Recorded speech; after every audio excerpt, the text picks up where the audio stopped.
Hello, Gemini. Welcome to your reading for the month of December or whenever this video might find you. I'm just opening up the energy with some Palo Santo. Thank you, Sacred Palo Santo, for raising our energy, raising our vibration, both for ourselves and our environment, helping us to drop in with one another. If you're new here, welcome. I'm Jenny. I'm a shamanic healer. I'm a women's coach, a retreat host, and I like to do these videos here on YouTube at least once a month.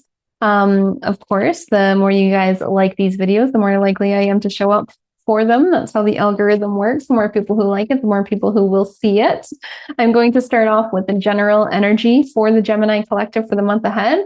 And just reminding you that this is a general reading. So if the message is not resonating with you, please leave it behind for someone else. And if it's not resonating, I highly recommend you check out all of your placements in your chart. So not just your sun sign, but you may also want to consider watching for your moon sign, your rising sign, your Venus, or really anywhere else in your chart that's resonating with you. And together they can really create all the pieces of the puzzle that will help you identify what's coming up for you in this final month of the year. Show me the primary energy for the Gemini collective for the rest of 2025, please. Okay, beautiful energy, beautiful, beautiful energy. Gemini, I'm getting Energy Healer. This is one of my favorite cards in the entire deck, and it's card number 73. This is a huge oracle deck, lots of cards in here. And the Energy Healer card says that your ability to heal yourself and to heal others is needed in the world right now. And I feel like for a lot of you, you're going to be coming into your own gifts if you haven't already. Maybe you've already began to explore some of your gifts. And I want to remind you that we're all psychic, okay? Every single one of us. Our intuition is just like any other muscle. The more that we use it, the stronger it's going to get. But just like any other muscle, it will atrophy if we don't use it, okay? So it will get weaker if we're not using our intuition, if we're not trusting our intuition, if we're not acting on the intuitive messages that we receive. And just like we are all psychic, we all have the ability to heal ourselves and to heal others. This is a natural divine feminine energy, and it doesn't matter if you're man, woman, anything else. Natural divine feminine energy exists within all of us. We all have toxic feminine, divine feminine. We all have toxic masculine, divine masculine. And for those of us that are really in touch with our divine feminine energy is nurturing, it is healing, it is intuitive. And I feel that for a lot of you, in this last little bit of 2025, there are things that need to be released. Remember, we are at the end of a number 9 year, and it's the year of the snake. What is number 9? 9 is all about completions, cycles, endings in general. And what is the year of the snake? Shedding. Thank you, Amaru. Thank you, Great Serpent, for helping us to release our past just as easily and swiftly and gracefully as you shed your skins. Think about it. A snake doesn't have to try to shed their skins. They don't have to do anything to make that happen. They just have to continue on their path. And then their skins will easily and effortlessly move along the earth, releasing. And this Energy Healer card is really telling me for you, Gemini, that there's some healing for you to do in the remainder of the year, some releasing for you to do in the remainder of the year, and that will come naturally to you because you have gifts. You may or may not be in touch with your gifts. You may or may not be utilizing them, but make no doubt about it, you absolutely have gifts, energy healing gifts, intuitive gifts. And I don't know if you are, but I would say it's about time you begin to listen to those if you're not yet. Okay, that is a beautiful energy to start us off with today. Let's see what the biggest challenge for the Gemini collective will be in the month ahead, please. What is the biggest challenge for Gemini in the remainder of this year, please? I'm getting spiritual teacher. So this showing up in your challenge area is quite curious to me because you got energy healer here before. spiritual teacher says that you're stepping into your role as a spiritual teacher. The fact that it's showing up in your challenge area tells me that there could be some resistance, some imposter syndrome, feeling like you're not good enough, feeling like you need to do more before you can do that. But that's just not the case. That's just not the case at all. It's like, oh, I'll be able to step into my role as a spiritual teacher after I do this next course, after I heal this other layer. I'll be able to step into my role as a spiritual teacher once I've already done that. Nuh-uh. No, this is saying that you're ready to step into your role as a spiritual teacher now. And this says that your ability to heal yourself and others is needed now. The final word there is now, not after you've done a healing or after you've finished a course or after you've done this or after you've done that. Right flipping now. Okay, right now, you're ready. And this spiritual teacher card is saying that what you've been through, you can help others with. And you, again, I feel like a lot of you are dealing with imposter syndrome right now. You feel like you're not ready. You feel like, who am I to do this? But I want you to think of yourself like 3 steps back, okay? That's who your soulmate client is. I've done a lot of business coaching. I still have a lot of clients who come to me for business readings. And imposter syndrome affects all of us, myself included. And what I always remind my business clients is that your soulmate client is you a few steps back. So what would you do if you had the opportunity to talk to yourself just a couple steps behind you? What would you say to them? What guidance would you have for them? Knowing what you know now, how could you help them align more easily without having to make all the mistakes that you made throughout the way, right? That's why people look to spiritual teachers, because we are the wounded healers. We've been there. We've done that. Oh my goodness, have we ever? We've been there. We've done that. We've done the hard work. We're the trailblazers, right?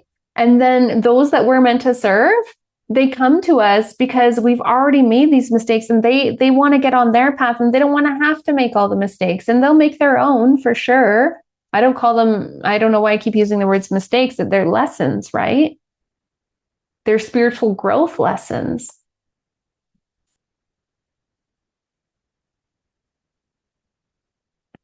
I feel like some of you are really stepping into these roles, and it might be challenging to put yourself in the shoes of, like, what am I supposed to do with this? What is my purpose? This really feels like it's connected to your purpose. Your purpose isn't just to go and sit in a cubicle all day long, Monday to Friday, 9 to 5. That's not your purpose. That's not your purpose. That has nothing to do with your purpose. No, you are here to share your gifts and to share your medicine with the world in whatever way that might look like. For some of us, we might be kindergarten teachers, and we're here to share our magic with the young minds of the world and help shape them and help them feel seen and heard and loved and understood, so that we can minimize the trauma, so that when they do come of age, that they don't have to go through, so much healing as we have had to. Some of us are working as intuitives, doing readings and really giving people hope and helping them heal from grief. And some of us are working as healers, and we're here to help people process, to facilitate their own healing, to create the space so that they can do their own healing work, so that they can more easily align with their highest path, their highest purpose, their highest destiny, their highest timeline. I think about my husband. He makes these metal signs. He made me this beautiful golden metal sign of my logo. And he specializes rather in custom address signs. And he's like, well, how is that connected to my purpose, right? Like, what does this have to do with my purpose? Like, is this what I'm actually supposed to do? And he has another job as well. And he doesn't feel passionate about that. And it's a really toxic work environment. But when it comes to his work and creating like signs like mine, like I'm so excited about that. I love it so much. And then when he creates like custom address signs, people are like, oh, I have this vision and I want it to look like this, but also look like that. Can I send you a couple pictures? Like, I like this part of this picture and I like this part of this picture, but I was hoping to kind of have it all together like this and maybe like a couple layers with some lights in between, or could you mount it on like some concrete or like a concrete block or something like that? And he just gets it and he puts their vision into action and he creates these beautiful address signs for them. And when his customers see these signs, they're just like, wow, you did it. You brought my vision to life. Thank you. And they're so happy and they're so enthusiastic and they're so grateful. And I'm like, babe, that right there is your purpose, to bring this happiness to other people. So you might be hearing these messages. You're meant to bring your healing gifts. You're meant to step into your role as a spiritual teacher. You might be thinking to yourself, how is this relevant in my current life? Well, it just might be. It just might be. It doesn't necessarily mean that you have to totally change your career path. It just may mean that you're meant to weave your energy healing and your intuition into what you already do. That feels really good. That feels really good. Let's see what will help the Gemini collective to align with their highest timeline in the remainder of the year, please. What will help the Gemini collective move through this challenge of imposter syndrome and fear of stepping into their role as a spiritual teacher? What will help the Gemini collective to align with their highest timeline in the month ahead, please? Okay, I've got 2 messages here for you. Wow. Okay, wow, they're so closely related. Okay, so number 1, we've got boundaries. We've got boundaries. So you are meant to create and uphold boundaries in your life. Maybe you've always been somebody who says yes, even when you want to say no. Maybe you've always been someone who says no when you really want to say yes. Maybe you would call yourself a people pleaser, or you don't want to rock the boat. There's lots of scenarios that are going around right now, but this is saying that you're learning the gentle art of setting boundaries and saying no to people. Really connecting with your own body, your own intuition. What does this feel like? Does this feel like something I actually want to do? Yes or no? And this makes sense because, again, you're being guided to step into your role as a spiritual teacher, and we have to have strong boundaries. We have to have strong boundaries with spirit, making sure that the messages that we receive are for the highest good of all, the greater good of all, and with harm to none. We have to make sure that there's an energy exchange. When we get into energy healing work, if we're always healing and never receiving, then we become depleted. And we can't show up for anyone, especially ourselves, when we're so depleted. There has to be an energetic exchange. You're also getting the soulmate card. And I want to remind you that soulmates are not necessarily always our romantic relationships. Sometimes a soulmate is a parent, a child, a sibling, a friend, a neighbor, a coworker. We often have multiple soulmates in our lifetime. Yes, it can be someone who's romantic for sure, but not necessarily. And it feels to me like in order to align with your highest timeline, you've got to create boundaries with this relationship. So who is this to you? You'll have to let me know in the comments, like, who is it that you need to create boundaries with? I feel for some of you, it'll be like your mother. Could be your partner. Could be a friend. Some of you, it'll be a father or both of your parents. And I mean, it's a tough time of year to be putting up boundaries because, you know, some people are just such low effort family members and they think like, oh, I'm just going to call you on your birthday and Christmas and we're going to be in harmony. No, no. I have strangers call me on my birthday and Christmas. I don't need, you know, a family member to pretend that that's enough, right? It can be a challenging time for us to put up boundaries in the end of the year around the holidays, but this is all often when our lack of boundaries makes itself known. This is often when our lack of boundaries are so crystal clear and obvious. I will jump into clarifying all of these cards when I do the extended reading. I'll pull one more card for your energy, for your overall energy. One last message for the Gemini. I almost called you Taurus. Maybe some of you have Taurus in your lives or Taurus in your charts even. I will pull one more card to clarify and give you some more guidance on the month ahead. But if you'd like to join me in the extended version, I would love to have you. You can find the link to join down below in the description box, and that will give you access to the Sacred Self-Empowered Community membership, where you will also receive an invitation to 2 events that we're having on Zoom this month. So the full moon, we're going to have an event on December the 5th, and then we'll also have a 12-month Oracle card reading later on in December as well. Let's see, what is the final message for the Gemini collective for the remainder of the year, please? What is the final message for the Gemini collective? Okay, you're getting restlessness. Restlessness. And I said Taurus earlier, and if I'm not mistaken, I feel like the Taurus collective received this message as well about restlessness. Restlessness says it's time to find a way to calm the waters of your mind.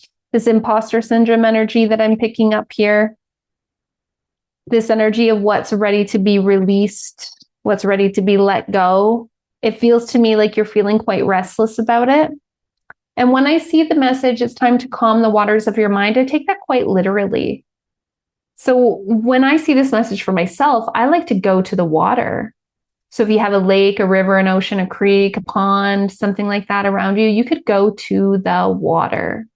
Sit by the water. Don't have your phone. You don't need to listen to a podcast or an audiobook. Just be. Just be in your divine feminine energy, which again is going to help you connect with those intuitive gifts, your healing gifts.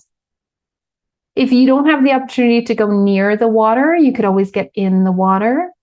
You could always have a pink Himalayan salt bath. That's a very powerful psychic cleanser, connects you with the Himalayan mountains. And when I get the restlessness card, sometimes if I, really can't get in the water, to the water, I'll make sure to drink a lot of water. For me, that's tea. I usually do organic peppermint or chamomile. And do a little bit of a brain dump. Get all of your thoughts out of your head and onto paper. Do a bit of a brain dump that's going to move that energy for you. Gemini, I am so looking forward to seeing what else is coming up for you. If you are new here and you were picking up what I'm putting down, if you're feeling my energy, please do consider hitting that subscribe button. Let me know in the comments if this is resonating with you. If not, make sure to check out your sun, your moon, your rising, your Venus, or anywhere else in your chart. And of course, I will see you on the extended.